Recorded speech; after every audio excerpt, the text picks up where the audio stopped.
Welcome to the second Symposium of Financial Inclusion Global Initiative here in Cairo, Egypt, where regulators, policymakers, and digital financial service experts gather to share experiences to help achieving United Nations Sustainable Development Goals through universal financial inclusion. What I hope people will take away from it is bring all the different perspectives together. So you have people from the industry, you have people from the regulation, the telecom, the financial service providers. You also have representatives from countries having very, very different experience. And I think that exchange of knowledge, of good practices, what has worked, not worked, is really the huge benefit of these events.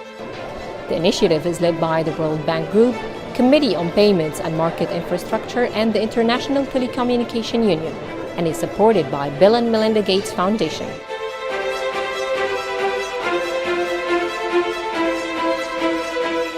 FIGI's slogan depicts simply its comprehensive agenda, which is 3 by 3 by 3.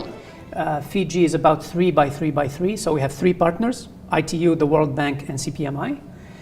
We have 3 implementation countries, Egypt, Mexico, and China. And we have 3 working groups. Working group on electronic payment acceptance, a working group on digital identifiers or digital ID, and a working group on security infrastructure and trust that's led by the ITU. We have a number of regulators, policymakers in both sectors working very closely. I think it is the FIGI Symposium as one of the excellent platform for everybody working together. For the first time on this year's agenda, there is a hackathon organized for startups to provide ideas that enables more financial inclusion solutions. A step to involve huge part of the Egyptian society in digital finance for daily needs. Since FIGI started in 2017, the numbers of unbanked individuals decreased to 1.7 billion. However, a lot of work is still needed to include people from around the world in an accessible digital financial system. Digital financial services needs to be better than cash for that poor person. It needs to provide an additional value to them that cash cannot bring. And I think for that to happen, it needs to be cheaper than cash, more accessible, and link them to other types of opportunities within the digital economy that cash alone cannot provide them. There's an incredible amount of innovation in the financial sector, as everyone knows, and what we would like to see is that innovation reaches the poor.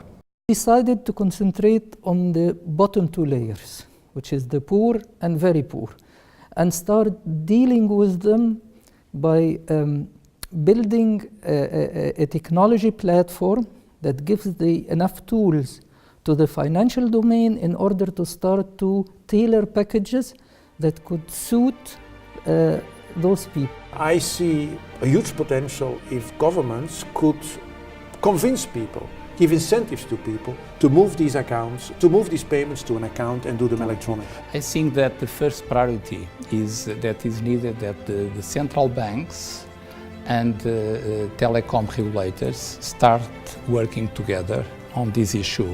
You need to change the regulation for people to start to use mobile. Government rules and services need to give a lot of incentives to citizens to start use e-services. Our studies shows that if any untapped segment use one of these digital financial services and he gains the trust in this digital financial service, he will use it again. So first word is trust and awareness at the consumer level. It won't be long before you are able to purchase your daily grocery from a nearby local shop using your mobile and your mobile only. A universal concept of digital finance would provide an easier and more secured system for each day payment. FIGI is gathering all stakeholders to make sure that financial security and sustainable development are achievable and accessible for each individual around the world.